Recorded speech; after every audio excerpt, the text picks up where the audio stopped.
live. And we're back, and with us today is Mr. T.R.A. Thomas, how are you? Yeah, I'm good. Good, man. Good. So we're here again. For those who didn't know, this is our second attempt at recording with Thomas. Yeah, we managed to complete it the first time, and then didn't pull through. Yeah. Technology being technology, whatever, it doesn't always go to plan, but that's fine. We've got another lovely afternoon with us, Thomas, of chatting bikes. Let's get straight into it. So it's a trials podcast, of course. We're going to go straight into the nitty gritty bit of trials. Those of you that don't know, how long have you been riding, Thomas? Like when did you start? I've been riding trials for about 25 years, where I did 6 years of motor trials, and then I had some overlap, and then I rest on pedals, which are they are the same sport all in all. It's just one is much more cool than the other. Wait, which one's cooler? Which one's that? Yeah, the motor trials, you know. No, of course. No. Well, you decided to be the engine rather than let the engine control you, so to speak. Absolutely, yeah, it's much more of the freedom. Yeah. And where are you in the world? I'm in Norway, in Ålesund, which is like half and half in terms of the dick-sized shape of our country. Yeah. And what's the scene like there? Yeah. You know, it's probably this is partly why we're doing it. The UK here. We always feel we've got a pretty good scene. Yeah, I'm always jealous about the scene you got over there. The scene here is almost non-existent. And it was when I started riding, there was no one. And mostly it was just me, but I was able to make a small scene. But you're starting a scene, everyone is beginners, right? Yeah. So I got no one to look up to. I had no one to push me. I had to push myself, and by watching videos and see how it's done and everything like that. So I'm always jealous about having large scenes that you can get together with the buddies and actually do some training. So it's like every time I do a travel and I do some riding, I get back home, I'm like twice as good as I was before I went, because someone's pushing me and I'm riding all the time. It's such a huge difference. What was the main thing that kept you motivated through riding by yourself and whatnot? Just how do you keep yourself going?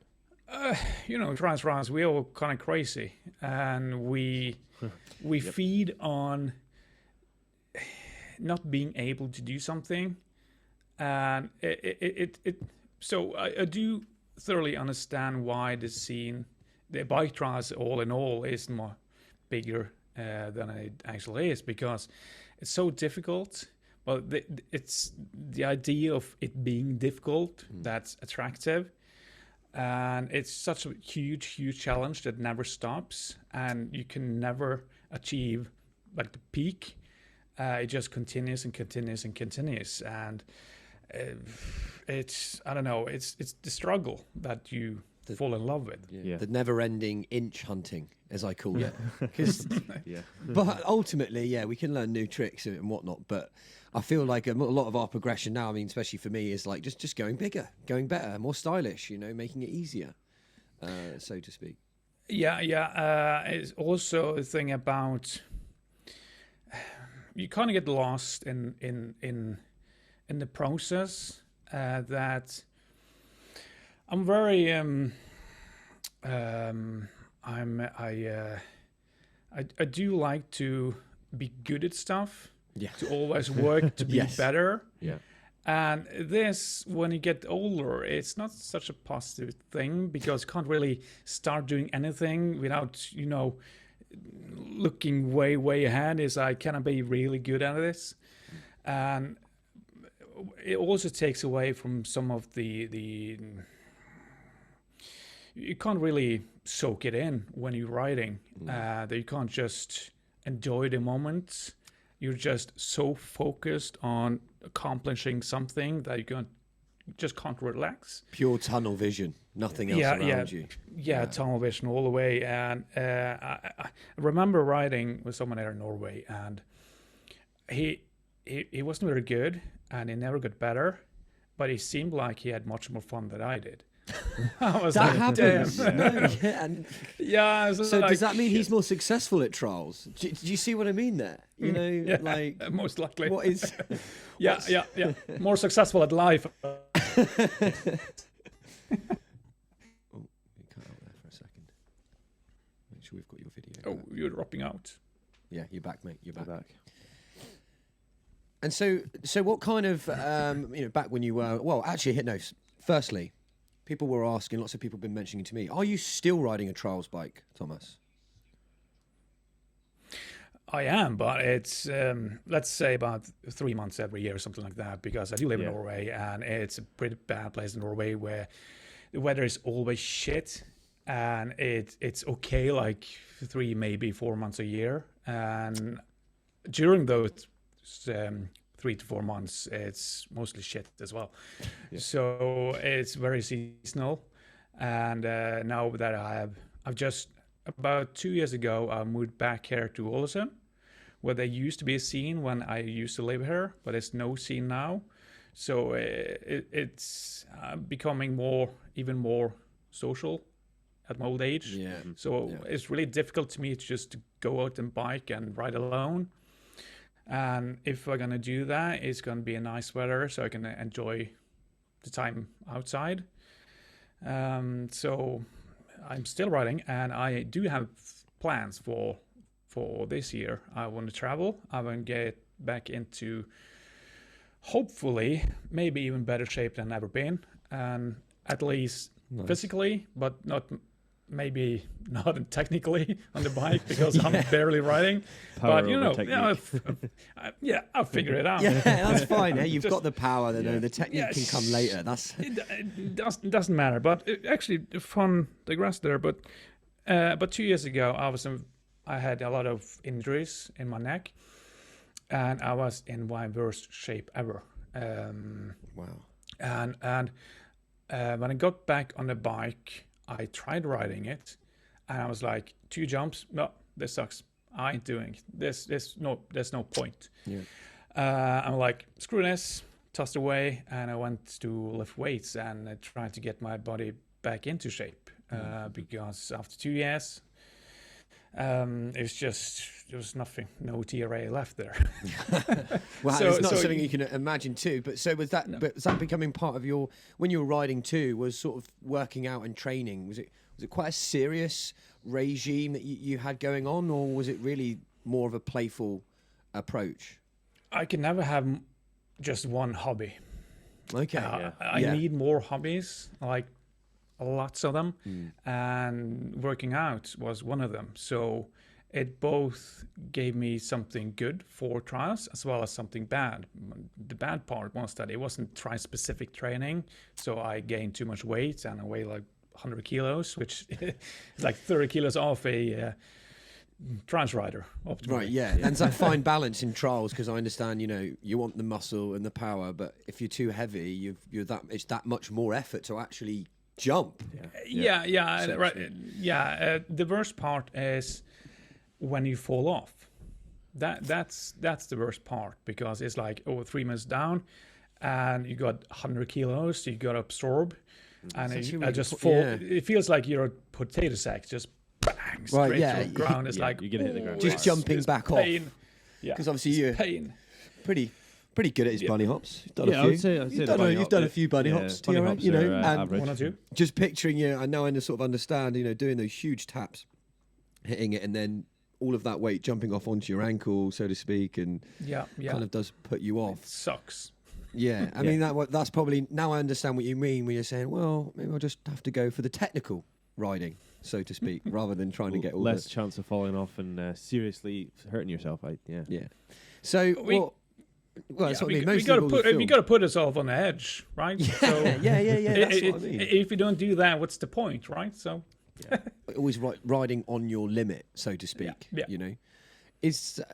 Was the camera, because obviously you've made quite a few videos. That's how I've sort of known you through those videos. Some iconic ones, way ahead of their time. Oh yeah. Which leads me to I won't forget this note. The move, the Frenchie, as we would call it in trials. Back when maybe 10 years ago, my crew and all of us, we called it a T.R.A. We actually called it a T.R.A. because you were the first person to do that. Do that. Yeah. Well, the first person I had seen. Don't get me wrong. I'm sure. But you explained last time like how that even came about, and you were like, well, it made sense because that's what the motorbikes do, right? Yeah.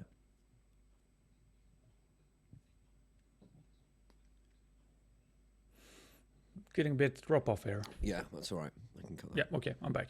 Yeah, I can go into it. A lot of my style has to do with how I start trials, which is motor trials. And the idea of rolling up something and tapping and Frenches, all of these stuff usually comes from motor trials, where everything is done with speed. It's always going forward. Momentum. Momentum, so some things just comes natural to me. It's technique that's engraved from motor trials. It's just the Frenchies and actually taps as well. And even more T.R.A. like it's the rear wheel tap. So we hit the rear wheel into not just the front, but and that's motor trials. And that you see motor trials riders do that now. That is how they would, so to speak, kind of, tapping it massively with the rear wheel. Do you think in doing motor trials before you started bike trials helped you a lot, like benefit with all the moves? Because it's actually a different way around, isn't how it? you kind of got to do it.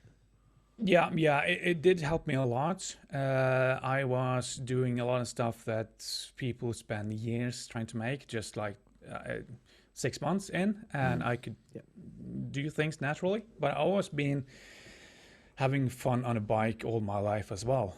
It's like I got my first bike.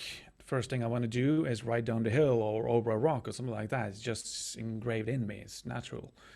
And you can't dismiss these things. That just because I got my first official bike race bike about when I was 18, 19, I've still been riding bicycles for all my life, right? So the transition wasn't as big, even with combining trials. So it's a very sharp learning curve for me.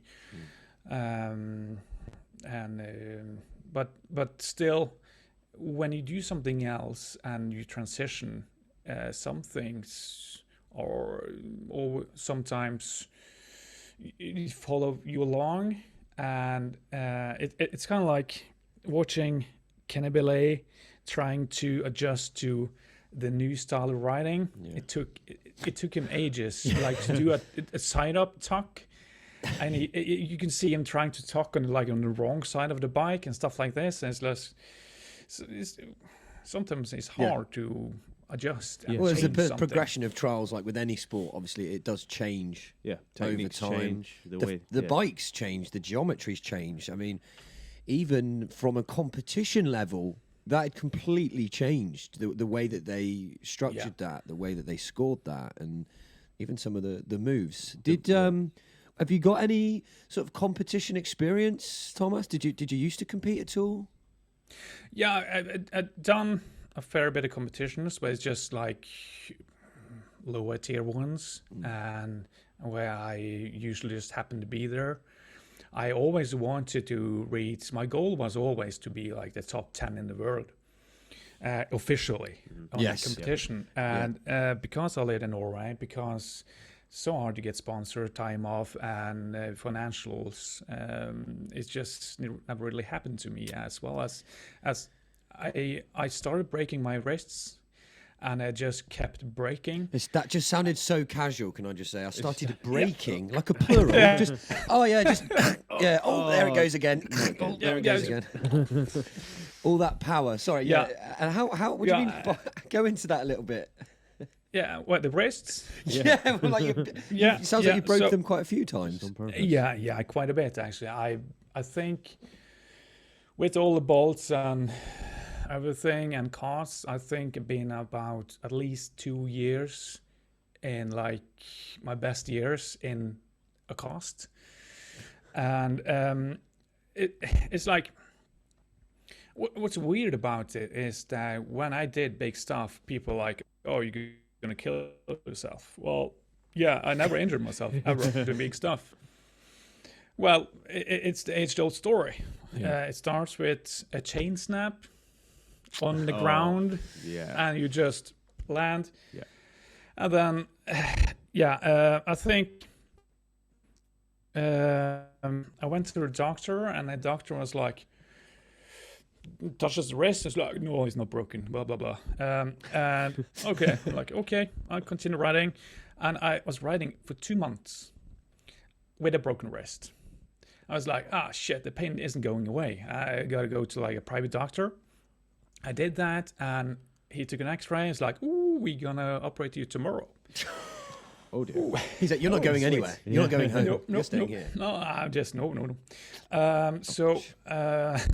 They put a large bolt trying to splice it together, but the problem is that when you have two bones scratching together for 2 months with a T.R.A. on top of it,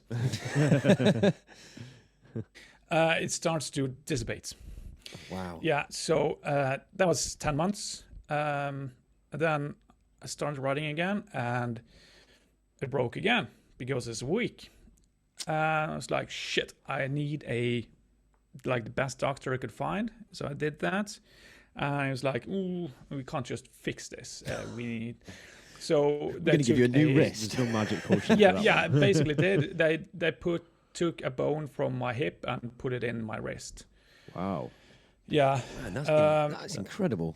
Yeah, and so I just rolled it in and put it in, and it's very stiff, but after years it kind of grinds away, so you get more movement after years. Really? Yeah, but the thing I did then is like, these were just the two worst things. I broke it at least once more, but I was like, I need some protection.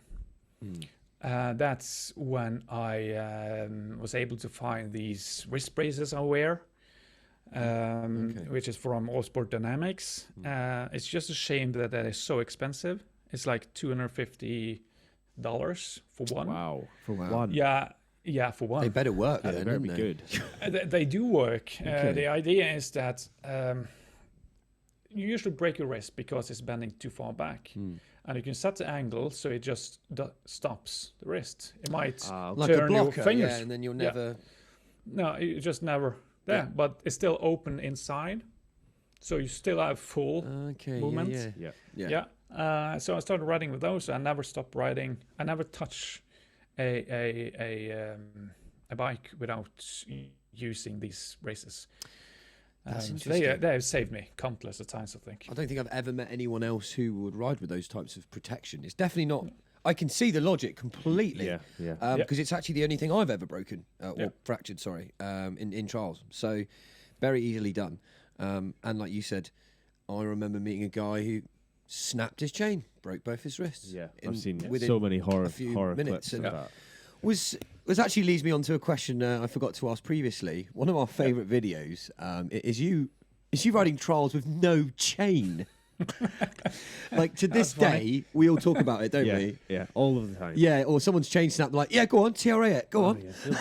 T.R.A. do that with no chain on. How did that? Was that on purpose, or was that story? How did that video come about? It's just you go for a ride and it chain snaps and you all sight up the ride. It's like, what you going to do? Ride without chain. You got to do what you got to do. Right? Exactly. It's funny that you say that because I would snap my chain and go, cool, that's the end of the day. Pub. Pub. And then you were like, nah, I reckon I can do some stunts. It's a new challenge. Yeah, absolutely. It was quite funny because I started doing that. I was like, at first when you start doing it feels horrible. But then after only like an hour, it just feels so much better. And it feels like you have adapted and you actually start doing stuff. And you can actually... I wouldn't really recommend it for beginners because they'll just fall flat on their faces. But when you understand the concepts of like how you do a gap, how you put your rear wheel like a gap, Yeah. and you use the momentum from the curve to toss you off the gap. So if you have no chain, you just hit it and it propels you forward. So you can practice on these things. It is. I get it. It's possible. We would call it a boon. A boon, yeah. A boon gap. is what we call it, because there's absolutely no kick involved. And obviously, the same principle with no chain. You'll have to boon. So it's kind of the body movement, so to speak. But I don't condone anyone to try it. No. Doing trials with no chain is quite dangerous. You get many dead knees. Yeah. From hitting your knees off the stem bolts. That is not an enjoyable experience. But that's kind of how I think most of us got to know you as a rider, so to speak, behind a camera, and that was your riding buddy, so to speak, wasn't it? Yeah. Is that what kind of? Yeah, absolutely. I wouldn't be who I ended up being in the bike trials if it hadn't been for a camera, for many reasons. The most obvious reason is that I was I'm going to say, it kind of sounds like I'm stupid, but you say famous within the bike trials world. Yeah. Well known. You'd established your name. Well known. Yeah. And there was just one thing, but the main thing for me was to just have a riding buddy, to have someone to challenge me, to tell me that you sucked and you should do better. Yep. The camera was there for me because I did something. I went back and watched myself and what I actually did, because what you actually do and what you feel are two different things, right? So you have to watch it back and see what you're actually doing. But then that add a little push to do something that you might be proud of, is just an extra thing, icing on the cake, you can call it. Yeah. One of those, I think, and it can be your worst critic or your most transparent critic. That thing that really resonated with me then is exactly that. It felt like I tried really hard. I was like, I preloaded my full body. I really jumped. You watch the camera and go, what the hell? You're not even trying. Yeah. So I know the feeling. It's exactly that. It's probably one of the worst critics, at least with a human. You're like, come on, encouragement. Yeah, you can do this. Camera's like, the camera never lies. That's to you. what the camera never lies. To and when you were doing a lot of these video projects, some of them, they're amazing, guys. After this, once you've listened, please just go and type T.R.A. into Vimeo. Yeah, Vimeo we're gonna bring some of them back to our YouTube channel, as we spoke about. I'm doing a throwback series, so there'll be some old videos that will come onto our YouTube soon. So one of them will definitely be you. Did you have a particular project that you were really proud of, or one that was the most challenging? Is there anyone that really sticks out for you? It's the T.R.A. in HD. First time HD to come around. First time HD. Yeah, it was the HDV cameras, and I was riding a Cox prototype. It's like I just felt good, and I put a lot of effort into filming because I also like filming, which is actually my job today. So it just felt like most of it came together for the video. It was a good project. Other than that, I think it's got to be my first Echo movie that really kind of propelled me into the scene. I was doing all these big stuff, which is the editing today in today's standards is quite boring and long and tedious, but overall it was quite good. And as just as the HE one, I put a lot of effort into it. So that Echo was that the one that were you already sponsored by Echo at this point? Yeah. It was the first sponsored Echo movie. I think it was Echo 0203 or something. I can't remember. I can't even think. Was Andre sponsored by Echo at that point? He might have been Onza still. Maybe. I don't know. Sure, I was one of the first. I don't think he was sponsored. No, I don't think he was at that point. I know you were one of the first I remember being sponsored by Echo. But then after that, as you said, you moved on to that Cox prototype, that HD video. So that was kind of a progression in terms of your sponsorship movement. Yeah.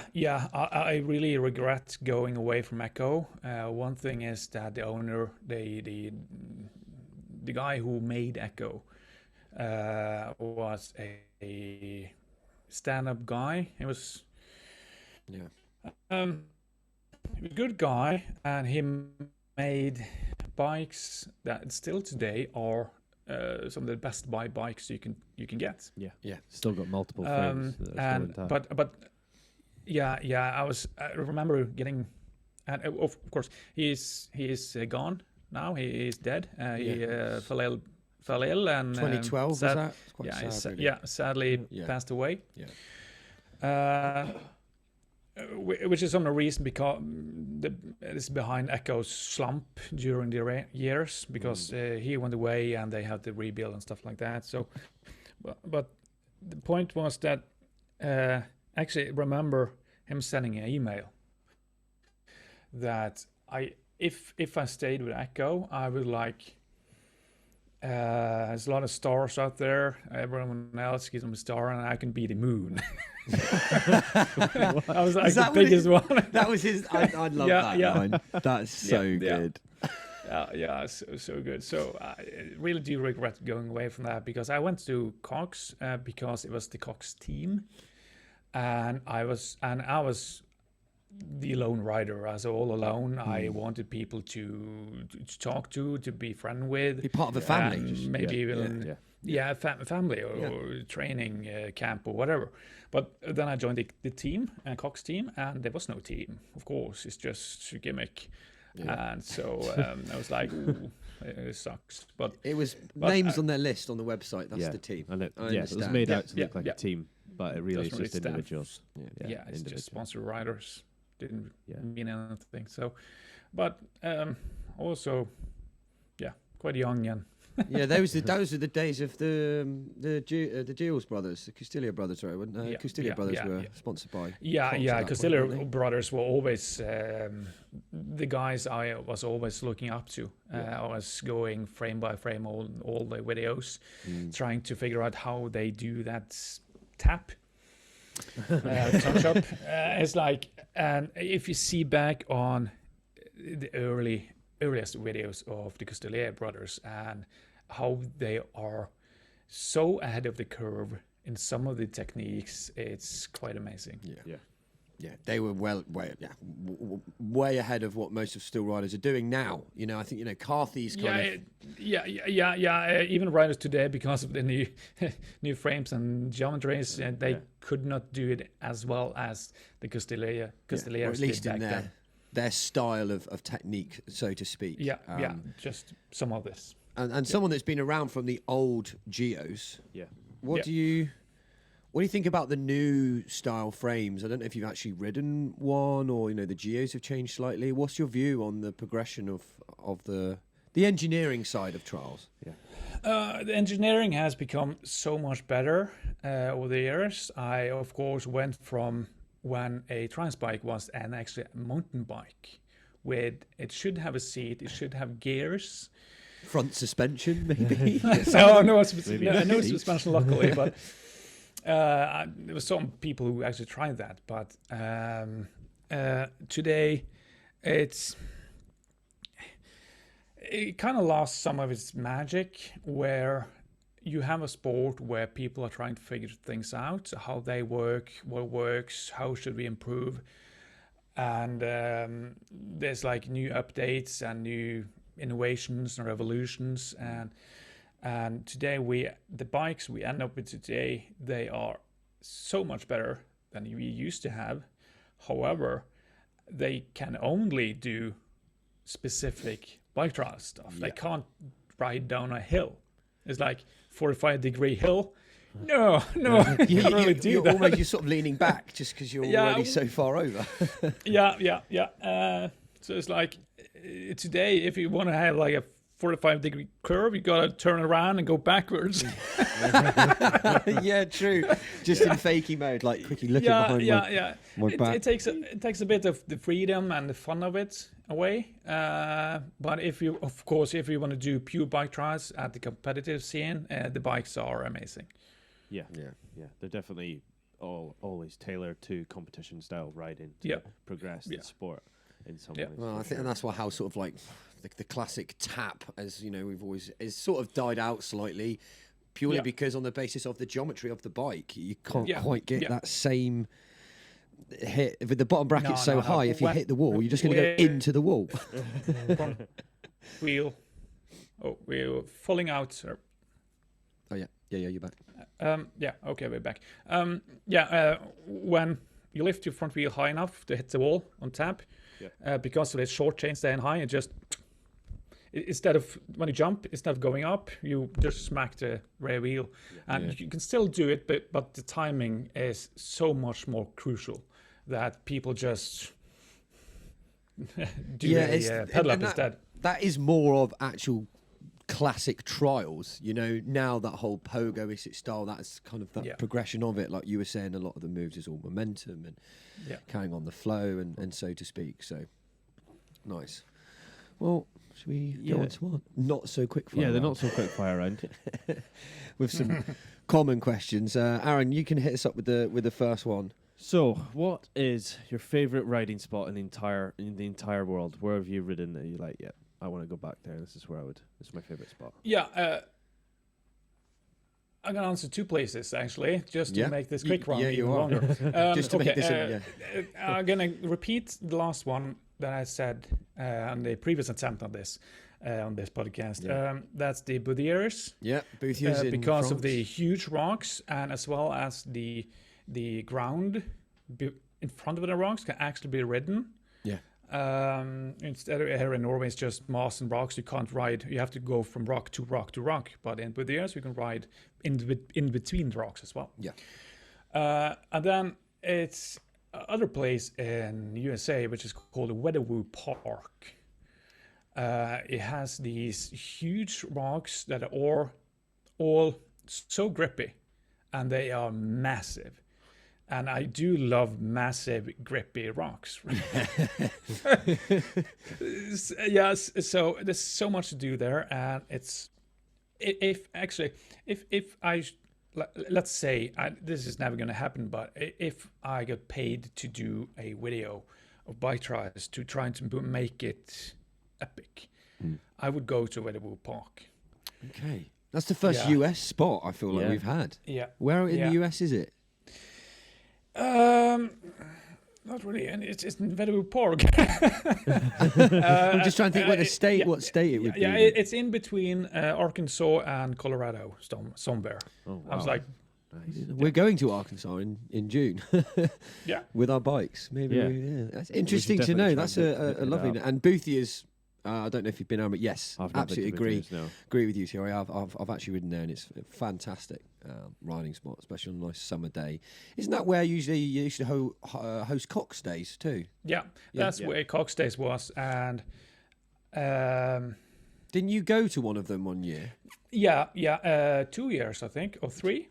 I can't remember. It's been so long, but of course a lot of the stories. I remember.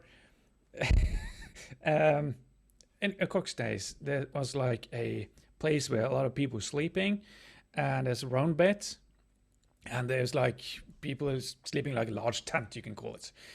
And me and Thomas Oehler was sitting in the middle, and I was like trying out this snuff this thing, and it's like 1 o'clock at night. It's a lot of people just laughing, and it's just hilarious. But one time I again was very unlucky with my wrist, so I broke my wrist, but I still had the prepaid ticket, so I went there with the broken wrist. But there's like one really famous big challenge in Boudiers, where it's pedal and jump up and kind of like half hook to get onto the top. Mm-hmm. And I like watching, what's it called? Not Benito, but his friend, Spanish friend. It's like legend in sport. I'm going to be terrible with names now too. Yeah. Someone knows who we're talking about already. Like Steve Rogers it was going, like one of the best of 20-inch in that area. I was trying to do that up, and I was there, and I actually got a new bike, so I can bring it back with me. And I'm there, no helmet, in my jeans, and a broken wrist with a cast on. It's like, yeah, I can do this. Yeah, so I went for it, and I went straight up it. I was just like, yeah, okay. wow. Shocked yourself by the sounds of it, you know? It is known to be one of the greatest trial events that was set up. It was Yeah, amazing. they made the best videos as well. The edits were always. It was the edits were way ahead of the time. So the quality was so good they couldn't upload it to YouTube at the time. It had to be Vimeo, didn't it? Really? I remember. Yeah. The YouTube didn't used to have HD or 4K. Oh, That other Cox days we watched not too long ago, 2008. It was only recently put on YouTube because now they obviously support high quality. So. Yeah. Right, moving on to the second question. We're terrible at this super non-quick round. Who would be the riders that you're riding with at Boothia's then? That's getting you going. The dream team, essentially. The dream team. Dream team. Yeah. It's got to be Thomas Euler because of his personality. And I like people who are more laid back, but still very good at what they do. And to me, Thomas Euler was one of those persons. And if we're gonna mention teams, I don't know. Well, you know, you can just you can pick any of the Trolls riders around the world, like get together and ride for a day. You know, so I would rather go by personality than anything else. They should have a decent skill level, but then on top is personality all the way. It's what fires me up to have fun, and you can feel like you're just a part of the gang no matter what. That's the biggest thing, I think. So that kind of fuels that spark to get better and improve and just push each other rather than skill. Going skill on skills, just that. And like a healthy competition, you know, we're always pushing each other in that sense. Like, the hell? How did you do that? Well, I mean, I have to do that now. How embarrassing! Exactly. This is why I always feel like because I can see you and Andre having pretty good rides together. I just I would like to go to England and ride with Andre and of course you guys, which I'm actually training to do at this moment. So I have this in my back of my mind. So this is my goal of 2022. Cool. And so got to go ride with the shirtless little guy. and obviously he had he used to ride for Echo too, and I think you showed us last time. I think you're riding an Echo right now, one of the last ones that came out. The bike that you've got now, it's. Yeah. It used to be right there, but I actually moved it. So if you want that edit where I pull it down, you got to take it from the previous one. Such a shame, but we did see it. I think it's actually Andre's signature frame. I think is it got his signature on it? No. No, I think that must be the blue one. Yeah, but it's a similar sort of geo. Anyway, that kind of style of frame itself now, and they haven't. I think that's the last Echo frame that they released, so to speak. What a shame. For a bit, that red one. Really, really nice. But of course, Thomas will be welcoming you here whenever you're ready. And Dre himself, he's often quite often here, hanging around using my sofa. So there's definitely space for you. So I'm sure we can definitely sort that out and get something this summer. That'll be good. Imagine a shindig vlog with T.R.A. I mean, that would be. A dream come true. I never thought I'd even just sat here having conversation. It's making me surreal again. That'd be a lot of fun because if I want to do something in terms of video, it's either going to be absolutely fantastic, or more realistically is to make something that actually involves some personality and talking and vlogging, stuff like that. Not too much. It just gets boring after a while. Just why do you listen to this guy talk, right? So, but we wonder how we feel. And because I've never done that, I usually all my videos, like 150 of them, are all filmed by me, or I told someone else to hold the camera, pointed that way, right? So, and you edited them yourself too, right? You edited them yourself as well. Yeah, I did everything myself. Yeah. That's why it was self-sufficient. You know, he's got his riding buddy, his editor, his encourager, his moral support, everything all in one. All in one package. All in one package. You know, the only thing about it is he doesn't talk back to you. It's kind of like a schizo, so multiple personalities. Yeah. And so we've got your riding crew. We're in Boothiers.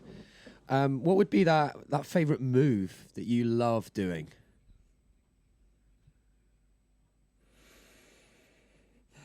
Might be able to pick more than one because I know it's probably hard. More than one, yeah. There's a lot of good moves. But Yeah.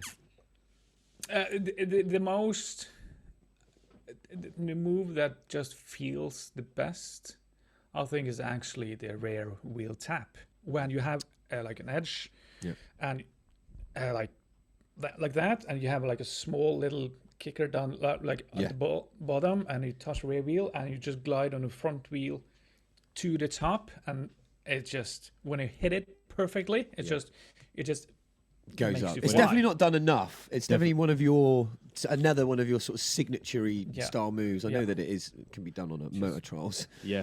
But one of those things, it looks great when you get it right, and it feels great too. It feels great too.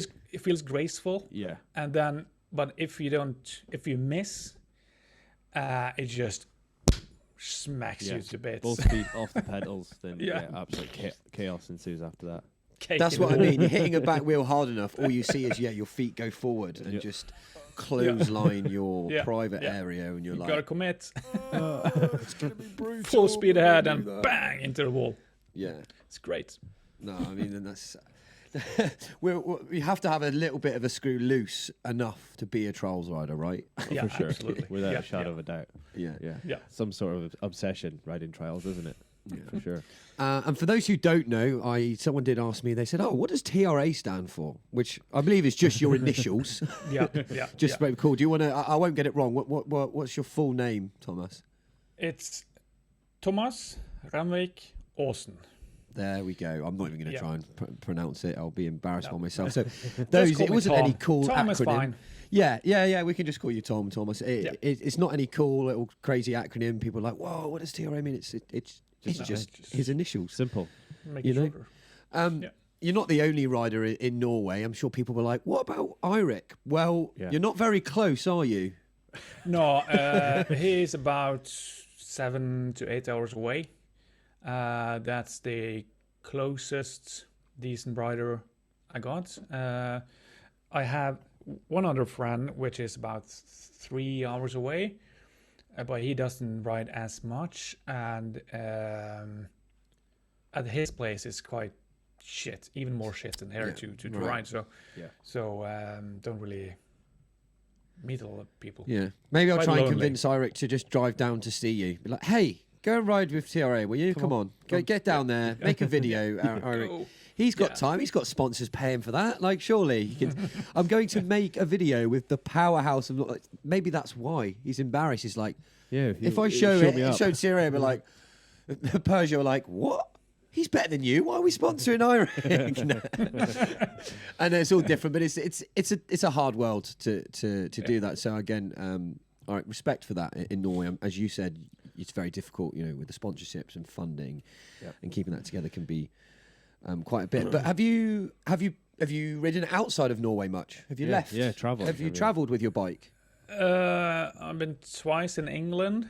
I was once in Ukraine, once in Russia, once in the States, 2 times in Czech, for the Dressler camp, which is the best camp you can have. Yeah, It's Dressler amazing. camp. To go to that. It's like, it's you gotta go. It's amazing. You have a lot of fun in the day, and then you drink beer at night. It's sounds like our lifestyle. It sounds right up our street. I meant to say, Then I was like in Austria with Thomas Euler. We went on a road trip, which took us to Belgium and Sweden. Yeah, no, that's I would say that's pretty well travelled. It's sort of one of those things with trials. I think it gets a lot of us around the world, meeting those people. And I know that you've mentioned a few times you've gone to like another country, met someone that you've never met. Yeah. And they're like, oh my gosh, you're my best friend, you're my hero. It's oh hey, you can come and stay at our house or whatever. You meet strangers, but they just don't seem like strangers. No. It's like friendly people, and it's like you devoted so much time to the same sport, and you are like best buds immediately, and you have a specific goal that you do out. It's not a lot of dating. You do have specific things you want to do. You want to have fun on the bike and become better, and you just meet up and go together and try and evolve. And it's just good times. Simple. Yeah. I think that's why it's that community feel, because we're so small. You see someone on a trials bike, I'll see someone, we say it every time. Yeah.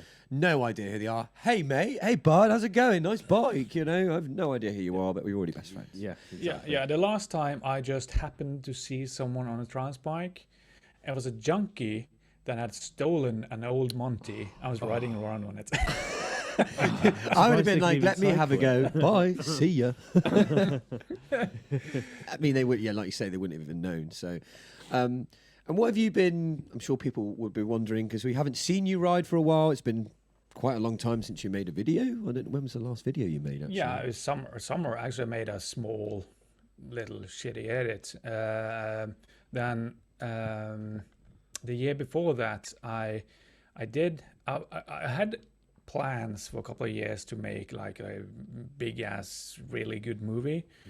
I released a movie, but it wasn't as good as I liked it to be, for several reasons.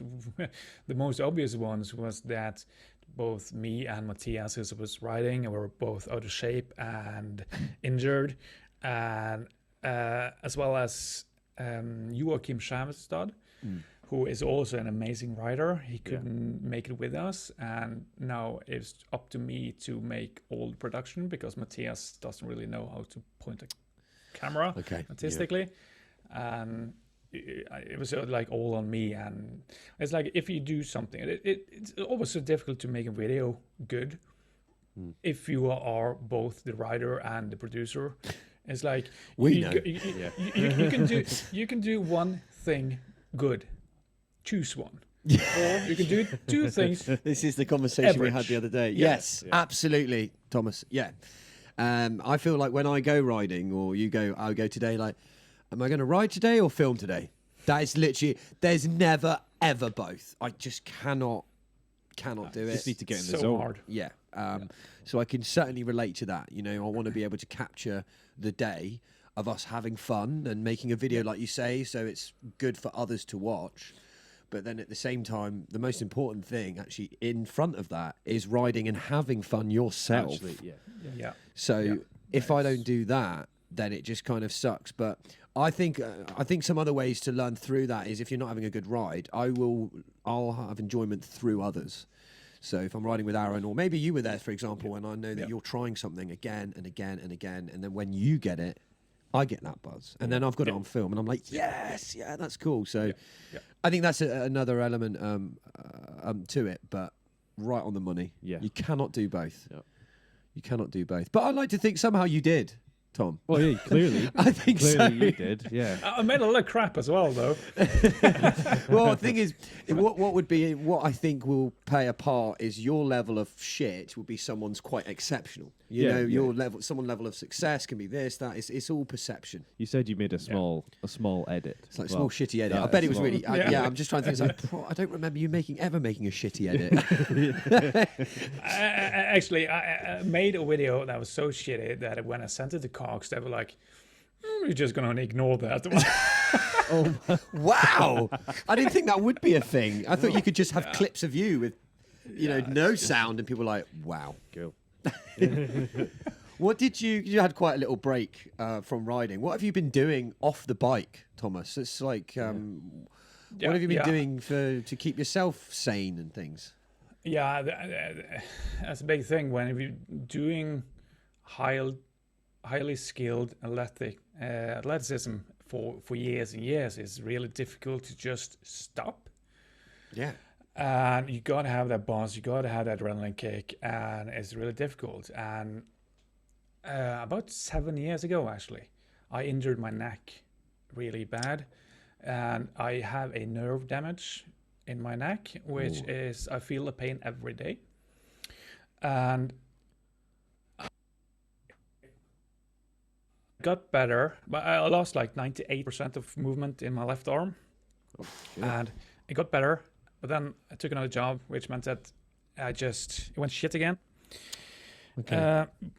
But it's getting better. But right now, I need to put energy into something and excel at something, or at least be mediocre. And for me, that's weightlifting and training. Mm-hmm. I need that in my life to feel fit, to feel strong, to feel that I can do.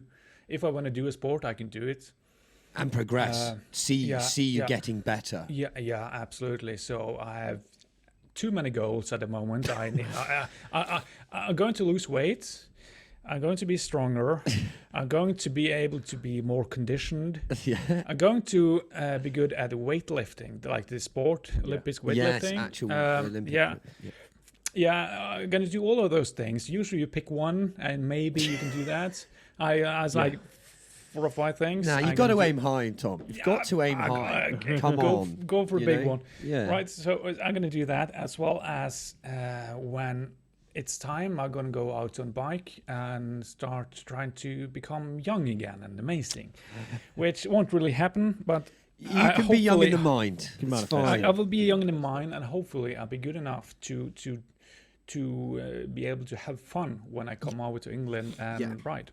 Yeah, that's what I mean. That's the thing. As long as you're doing tricks where you're landing going, okay, I have done bigger, but that felt good. Yes, absolutely. And I it think needs to feel good. Yeah, and just being with the riders too, that element of, I know, if you can't have a good day on the bike, you'll have a good day off the bike, but with riders. People, just having those people around. And like you said, being able to be pushed.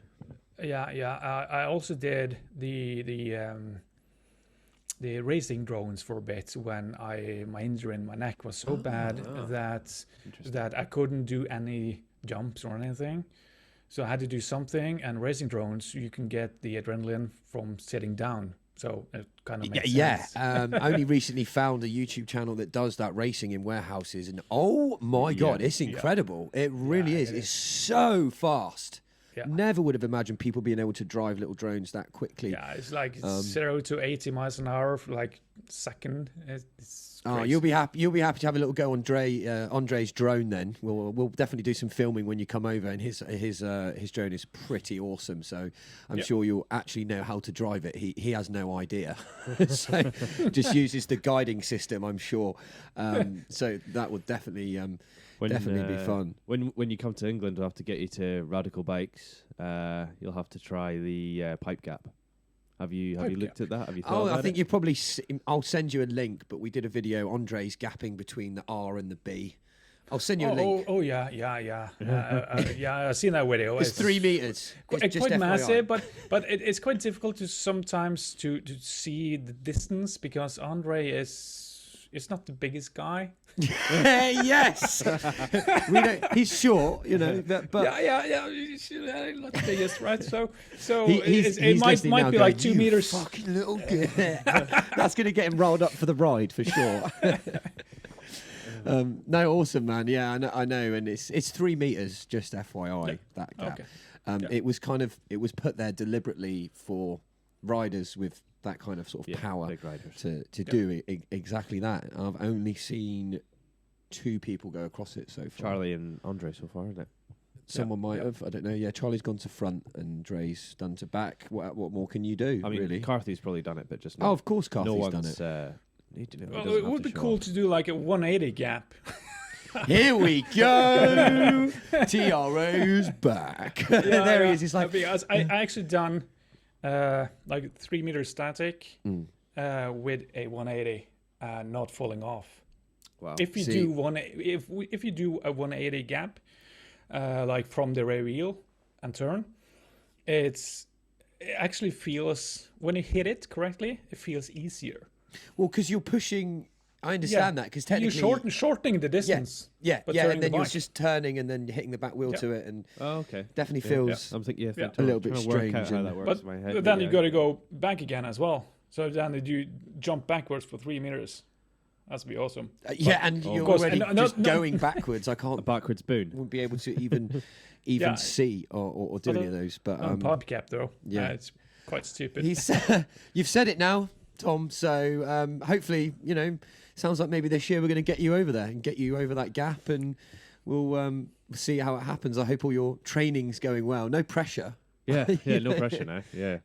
It's only pressure from yourself. It seems like you are your worst critic, basically. Yeah, It's, absolutely. It can be a good end. That happens with a lot of people. Yeah, So with most of us. you're But- not Yeah, alone. it's like someone tells me off, I'm like, whatever, I don't give a shit. What do you think? And then I'm listening to myself, I'm like thoroughly offended by my own comment in my head. Yeah, no, I understand. Definitely true. But Tom, thanks so much for chatting with us today and coming on, joining us. I know this is the second time round. Thanks again for everyone who's made it this far and listening to our podcast. We are back again. They won't be quite as frequent as they were because life and my job picked right up. I was hoping to do them weekly, but we will be bringing them to you when we can. Hopefully work on the dropping myself in it now. Work on the quality rather than the quantity. You thought you'd be able to get this right first time, Matt. Yeah, I know. And then somehow that messed it up, and then for whatever reason. But it's been awesome to chat with you again, Tom, and to meet you again. And it's one of my idols as I grew up. It's quite a surreal thing, again, doing this. So it really means a lot personally, Tom. Yeah, so, me too. Like, thanks so much. I feel like now we've made a proper new friend, and we look forward to riding with you. Hopefully this year. It seems like if all goes to plan and you want to come over, we've got the space for you. So get your flight. We'll grab you from the airport and make it a sick little trip. Ride some walls. Yeah, we have rocks here too. There are rocks in England. Don't worry. Yeah. I've already got it. Portland. You'll be going to Portland with Dre for one of the days.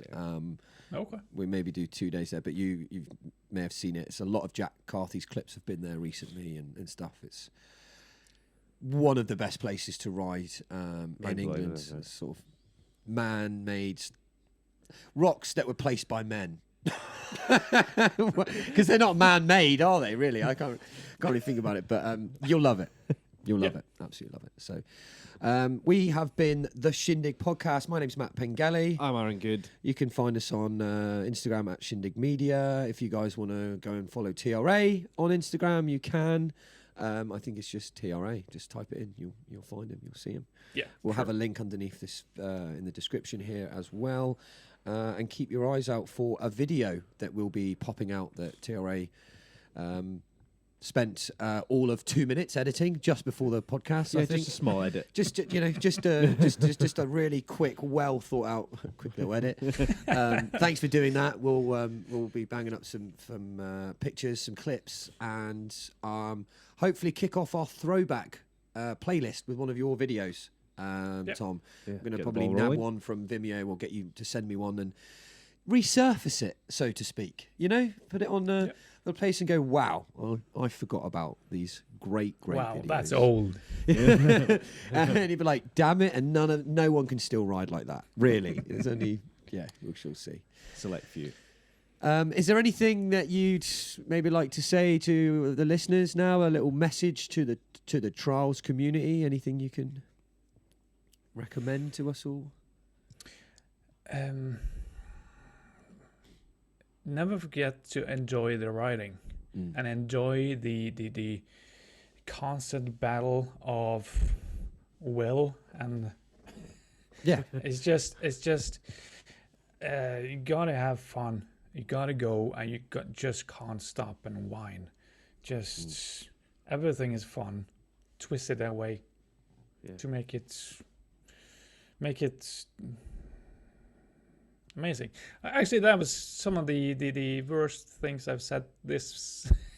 No, I thought that was on the money. That's great. That was on the money. You're like, make sure you have. No, the most important thing is that. I was going somewhere with that one, but we have a climax. No, but that's that same thing where you feel like you can take the sport very seriously, right? It can be taken quite seriously, like any sport. You know, like you were saying, you've done the training, so to speak. But I think someone's coming from someone like yourself, who people may see as quite a serious idol, serious rider. Words like that is super impacting. Even you said it. The most important thing here is to kind of have fun. It's the same thing with these principles of the podcast. I get nervous during these, and we need to have this conversation. Screw that. Screw the people that listen. Thank you for going this far, though. But it's about us meeting people and discussing and having fun while we do this too. So I think that's really important words, Tom. Yeah. It's if anything, that's what it needs to be. Most people are like, get out on your bike more, ride more. It's like, no, just be better. Just have fun. And I'm hoping that we can all have some fun together when you come over. Yeah, I'll destroy you. Yeah, we like that. That's the attitude we want. All these big moves. I've got drop caps for you with your name on it. We put some chalk there. T.R.A. there. T.R.A. Like, why is it T.R.A. written all over these walls? Yeah, I'm gonna beat you down so hard just with physical training and pushing you that you're gonna like crawl around on the ground. And I was like, tell you, you see how fun this is? It's amazing. Enjoy yourself. He's like, are you not having fun? Pick up those weights now. Go. Yeah, I know Andre will like that too. He's one to working hard is fun for him. So putting himself through that. Definitely get on very well. We're definitely rambling on as I always do. Professional rambler here. Just stop it, Thomas. Thank you so much. It's been an absolute pleasure. Again, and we've really enjoying getting you on. Thank you everyone who's listening. How many times we're going to say goodbye? Please make sure you do head to shindigmedia.com. You can support our podcast so that we can carry these on. We have to, pay for the storage of our podcasts and our websites and whatnot. So any contribution you want, go to the website and pick some items. You can buy something small or like a very sticker, spend a couple of quid, or buy yourself a brand new hoodie, which when this comes out, they should hopefully be in stock. I'm still waiting. They're like 4 days late. They are on the way. So, and we need to get one for Mr. T.R.A. over here. Little care package. We shall sort you out with some sport goods. You might find it. There'll be sport clothing. So, well, yeah. Actually, it'd be nice and tight on him, wouldn't it? I'll send you a small. Yeah. Andre wears an extra small, does he? Yeah. Nice and tight. I thought he paints them on. They're terrible. Oh no, he doesn't wear one. Right. It's Saturday for us, and we're going to try and get a little ride in too. So that day, and I think Chris is probably downstairs waiting for us. Yeah. Rambling on.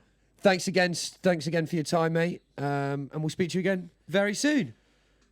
Cool. Yeah. Thanks, Tom. Cheers. Bye-bye. Bye.